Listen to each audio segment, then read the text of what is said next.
أهلا بكم. الجيش اللي عملها مرة يقدر يعملها كل مرة.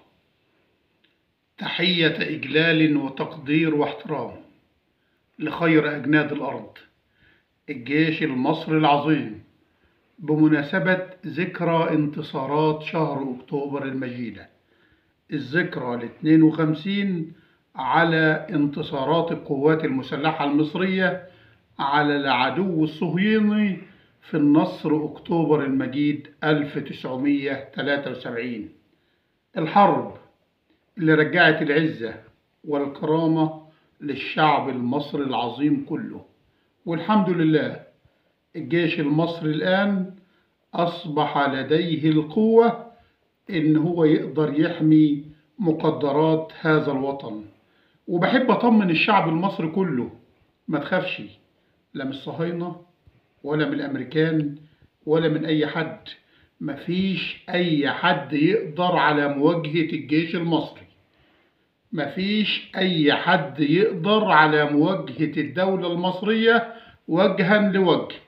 بيحاربوا الدولة المصرية عن طريق أبنائها، عن طريق الشائعات، عن طريق الفتن، لكن علشان يحارب الدولة المصرية وجها لوجه، أقسم بالله العظيم لن يقدر أحد على مواجهة الجيش المصري وجها لوجه. هتقول لي يا عم سامح بلاش فتح صدر علينا على الفاضي، ده أمريكا وإسرائيل وقاذفات وحاملات الطائرات. هقول لك واحدة واحدة يا عزيزي، واهدى معايا وانت تعرف أنا أقصد إيه. أمريكا بتعمل مناورات عسكرية مستمرة مع الجيش المصري، زي النجم الساطع 1 والنجم الساطع 2. يعني باختصار عارفين إمكانيات وقدرات الجيش المصري، وكذلك إسرائيل. والرئيس عبد الفتاح السيسي قالها: العفي محدش بيقدر ياكل لقمته. واحنا الحمد لله عندنا جيش قوي، جيش عفي، جيش قادر ان هو يدافع عن كل مقدرات هذا الوطن. وبستغل الفرصة في الذكرى ال 52 لانتصارات أكتوبر المجيدة، وببعت تحية إجلال وتقدير واحترام لشهداء الوطن الأبرار في حرب أكتوبر المجيدة، الحرب اللي رجعت لنا العزة والكرامة، الحرب اللي رجعت مصر أم الدنيا إلى مكانتها المعروفة عند الدنيا كلها.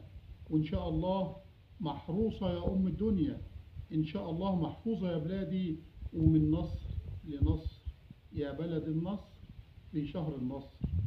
مصر انتصرت في أكتوبر 25. المرة دي مش انتصار عسكري، المرة دي انتصرت مصر سياسيا واستراتيجيا على اثيوبيا وعلى الصهاينة والامريكان. يا عم سامح بلاش فتحة صدر بقى، انتصرت فين؟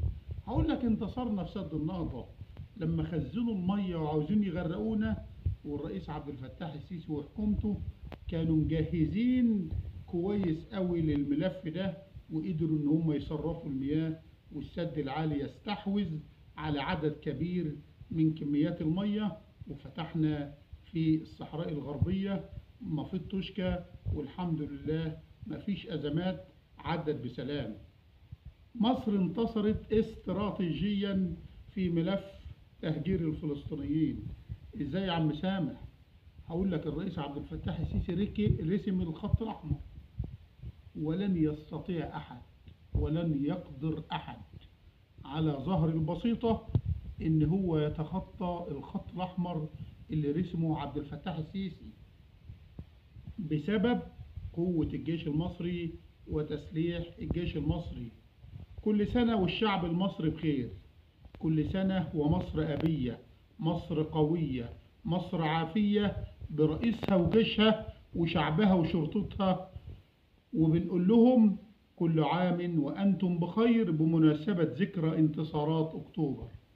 أكتوبر أكتوبر يا شهر العبور، أكتوبر أكتوبر يا شهر العبور، أكتوبر أكتوبر والسنين بتدور. 52 سنة يا جماعة، أكتوبر غير أحوالنا من ظلم النور، أكتوبر خلى النور يجي لعزب وكفور. أكتوبر جاب لينا العزة. أكتوبر خلانا أعزة. أكتوبر صن لينا الأرض. أكتوبر صن لينا الأرض. أكتوبر صن لينا العرض. أكتوبر غير أحوالنا من ظلم النور. كل عام وأنتم بخير.